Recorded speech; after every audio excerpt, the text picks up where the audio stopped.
Implantation bleeding और periods के बीच में क्या फ़र्क होता है? जो महिलाएं प्रेगनेंसी प्लान कर रही होती हैं वो काफ़ी कंफ्यूज रहती हैं, ये जानना चाहती हैं कि जो ब्लीडिंग हुई है वह पीरियड्स के कारण है या इम्प्लांटेशन के कारण है। इम्प्लांटेशन ब्लीडिंग और पीरियड्स में एक्चुअली काफ़ी डिफरेंसेस होते हैं। अगर आप ध्यान से देखें तो आप इस चीज़ को अपने आप इजीली मेक आउट कर सकती हैं कि जो ब्लीडिंग हुई है पीरियड्स के आसपास वो इम्प्लांटेशन ब्लीडिंग है या पीरियड्स है। इसके बीच में एक दो नहीं बल्कि ऑलमोस्ट 8-10 डिफरेंसेस होते हैं जिससे कि आप पता लगा सकती हैं कि ये इम्प्लांटेशन ब्लीडिंग है या पीरियड्स है। पर ये एक्चुअली क्या है उसको पता लगाने के लिए सबसे पहले ये जानना ज़रूरी है कि इम्प्लांटेशन ब्लीडिंग क्यों होती है और पीरियड्स क्यों होते हैं। जब आप ये जान लेंगे कि इम्प्लांटेशन ब्लीडिंग का क्या कारण होता है और पीरियड्स का क्या कारण होता है तो आप खुद से डिफ्रेंशिएट कर पाएंगी कि एक्चुअली इम्प्लांटेशन ब्लीडिंग कैसी होती है और पीरियड्स कैसे होते हैं। तो सबसे पहले आते हैं हम इम्प्लांटेशन ब्लीडिंग के ऊपर। इम्प्लांटेशन ब्लीडिंग का मतलब है जब कोई चीज़ इम्प्लांट हो रही है। इम्प्लांट हो रही है यानी कि चिपक रही है।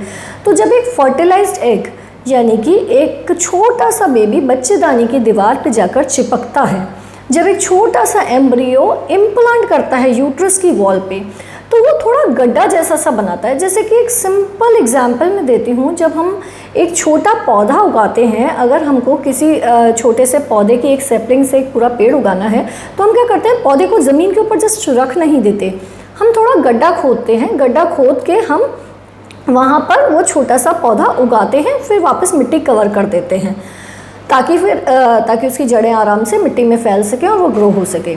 उसी प्रकार से जो फर्टिलाइज्ड एग होता है, जो छोटा सा एम्ब्रियो होता है, वो बच्चेदानी की दीवार में हल्का सा गड्ढा बनाता है और वहाँ जाकर वो चिपक जाता है, इम्प्लांट हो जाता है।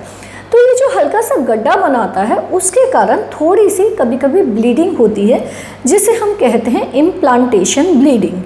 ऑब्वियसली उसके लिए वो थोड़ा सा ही गड्ढा बनाएगा, इसलिए इम्प्लांटेशन ब्लीडिंग ज़्यादा भी नहीं होती।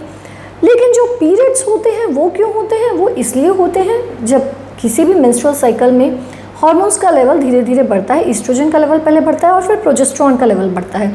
फिर जब प्रोजेस्टेरॉन का लेवल कम होना शुरू होता है तो बच्चेदानी की दीवार झड़नी शुरू हो जाती है, जिसके कारण कि पीरियड्स आते हैं। तो पीरियड्स आने का कारण ये होता है कि हार्मोन्स का लेवल कम हो जाने के कारण जो बच्चेदानी की दीवार झड़ती है उसके कारण आते हैं पीरियड्स। तो ये तो हुआ कारण इन दोनों के बीच में कि इम्प्लांटेशन ब्लीडिंग जो हल्का सा गड्ढा खोदा जाता है, जो फर्टिलाइज्ड एक छोटा गड्ढा बना रहा है उसके कारण हो रहा है, और पीरियड्स आ रहे हैं क्योंकि बच्चेदानी की दीवार झड़ रही है उसके कारण। अब इनमें फ़र्क क्या होता है? इम्प्लांटेशन ब्लीडिंग यूजुअली काफ़ी लाइट होती है, काफ़ी कम होती है, जबकि जो पीरियड्स होते हैं वो प्रॉपर फ्लो की तरह होते हैं। इम्प्लांटेशन ब्लीडिंग यूजुअली बहुत हल्की फुल्की होती है, यानी कि प्रॉपर फ्लो ना होके हल्की फुल्की स्पॉटिंग या हल्की फुल्की ही ब्लीडिंग होती है। जबकि पीरियड्स जो होते हैं अगर वो शुरू भी वो हल्की फुल्की स्पॉटिंग से या ब्लीडिंग से हो रहे हैं तो वो धीरे धीरे प्रॉपर फ्लो में कन्वर्ट हो जाते हैं। जबकि इम्प्लांटेशन ब्लीडिंग कभी भी प्रॉपर फ्लो में कन्वर्ट नहीं होती।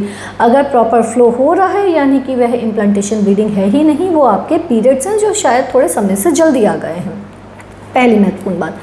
दूसरी इंपॉर्टेंट चीज़, इम्प्लांटेशन ब्लीडिंग जो होती है उसका जो कलर होता है वो पिंकिश ब्राउन होता है, यूजुअली पिंकिश ब्राउन। जबकि जो आपके पीरियड्स होते हैं वो बिल्कुल ब्राइट रेड कलर के होते हैं, या मरून कलर के आप कह सकते हो, डार्क रेड कलर के, मरून कलर के होते हैं। तो पीरियड्स का कलर और इम्प्लांटेशन ब्लीडिंग के कलर के अंदर भी फ़र्क होता है।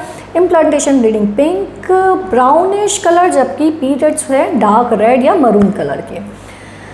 इम्प्लांटेशन ब्लीडिंग का जो टाइमिंग होता है वह भी पीरियड्स के टाइमिंग से थोड़ा अलग होता है। इम्प्लांटेशन ब्लीडिंग क्योंकि उस टाइम पे होती है जब एम्ब्रियो इम्प्लांट करता है, तो टेक्निकली उसका जो टाइमिंग है वो आपके पीरियड से 6, 7, 8 दिन पहले होता है। जबकि पीरियड्स यूजुअली अपने टाइम पर आते हैं, जो पीरियड का टाइम होता है उसके आसपास 1-2 दिन आगे या 1-2 दिन पीछे। यूजुअली जिन महिलाओं का साइकिल रेगुलर है उसमें इस तरह से डिफरेंशिएट आप कर सकते हैं। तो इम्प्लांटेशन ब्लीडिंग होगी यूजुअली 6-7 दिन पीरियड से पहले, जबकि पीरियड्स होंगे एक्सपेक्टेड डेट के आसपास 1-2 दिन आसपास। इम्प्लांटेशन ब्लीडिंग जो होगी वो ज़्यादा लंबी नहीं चलेगी, यूजुअली 1 दिन में ख़त्म हो जाती है। कभी कभी ज़्यादा से ज़्यादा 2-3 दिन, मैक्सिमम टू मैक्सिमम मैं बता रही हूँ। Usually it remains for few hours to a day, कुछ घंटे से लेके मैक्सिमम 1 दिन तक ही रहती है। रेयर केसेस में वो 2-3 दिन जा सकती है। जबकि जो आपके पीरियड्स होते हैं वो ज़्यादा लंबा टाइम चलते हैं, वो 4 दिन, 5 दिन, 6-7 दिन भी चल सकते हैं। तो इम्प्लांटेशन ब्लीडिंग का जो ड्यूरेशन है वह कम होता है, पीरियड्स का ड्यूरेशन ज़्यादा होता है। इम्प्लांटेशन ब्लीडिंग के अंदर जो क्रैम्प्स होते हैं, जो दर्द होता है, जो लोअर एब्डोमेन में पेन होता है जिसे कि हम इम्प्लांटेशन पेन कहते हैं, वो एज़ कम्पेयर टू पीरियड्स के पेन के काफ़ी कम होता है। वह जो दर्द होता है वो लोअर एब्डोमेन में क्रैम्प जैसा होता है, लेकिन वो दर्द काफ़ी माइल्डर दर्द होता है, जबकि जो पीरियड के क्रैम्प्स होते हैं वो ज़्यादा स्ट्रॉन्ग क्रैम्प्स होते हैं। इम्प्लांटेशन ब्लीडिंग के जो क्रैम्प्स होते हैं वो दोनों की लोकेशन सेम होती है, यानी कि दोनों के दोनों लोअर एब्डोमेन में पाए जाते हैं, लेकिन इम्प्लांटेशन ब्लीडिंग के साथ होने वाले क्रैम्प्स जो होते हैं वह सिग्निफिकेंटली लाइटर होते हैं, कम होते हैं, माइल्ड होते हैं, आपको बहुत दर्द नहीं होता। जबकि पीरियड्स के अंदर जो होने वाला पेन होता है, जो क्रैम्प्स होते हैं, वो इम्प्लांटेशन ब्लीडिंग के कंपैरिजन में कहीं ज़्यादा होते हैं, स्ट्रॉन्गर होते हैं, आपको दर्द ज़्यादा होता है। इम्प्लांटेशन ब्लीडिंग जो होती है उसके साथ में यूजुअली प्रेगनेंसी के दूसरे सिम्टम्स भी पाए जाते हैं, जैसे कि आपको जी घबरा सकता है, नौजिया हो सकता है, उल्टी जैसा लग सकता है, थकान लग सकती है, मूड चेंजेस हो सकते हैं, बिना फालतू गुस्सा आना, रोना आना, चिड़चिड़ापन होना, ब्रेस्ट में पेन होना, यूरिन बार बार आना, ये चीज़ें इम्प्लांटेशन ब्लीडिंग के साथ पाई जाती हैं, लेकिन पीरियड्स के साथ यूजुअली पाई नहीं जाती। पीरियड्स में यूजुअली आपका ब्लीडिंग होगा, क्रैम्प्स होंगे, पर जो ये दूसरे प्रेगनेंसी के सिम्टम्स हैं वो पीरियड्स के अंदर नहीं मिलते हैं, जबकि इम्प्लांटेशन ब्लीडिंग के अंदर किसी में एक आधा सिम्टम हो सकता है, किसी में सारे के सारे सिम्टम्स हो सकते हैं, और ये कंपलसरी भी नहीं है कि बाकी सारे सिम्टम्स हों, लेकिन अगर ये सिम्टम्स हैं तो पॉसिबिलिटी थोड़ी हायर होती है कि यह एक प्रकार की इम्प्लांटेशन ब्लीडिंग है, ना कि आपके पीरियड्स। इम्प्लांटेशन ब्लीडिंग जो होती है वो ऑन एंड ऑफ चलती है, यानी कि रेगुलर फ्लो यूजुअली उसमें नहीं मिलता है, जबकि पीरियड्स आपके रेगुलर फ्लो की तरह चलते हैं, यानी कि एक बार शुरू हुए तो वो बीच में रुकेंगे नहीं, वो चलेंगे। ज़्यादा से ज़्यादा ऐसा होगा कि ठीक है कुछ घंटे रुक गए, लेकिन फिर प्रॉपर फ्लो की तरह आएंगे, जबकि इम्प्लांटेशन ब्लीडिंग जो होता है वो ऑन एंड ऑफ से स्पॉटिंग जैसा ही होता है, बहुत रेगुलर प्रॉपर फ्लो जैसा नहीं होता।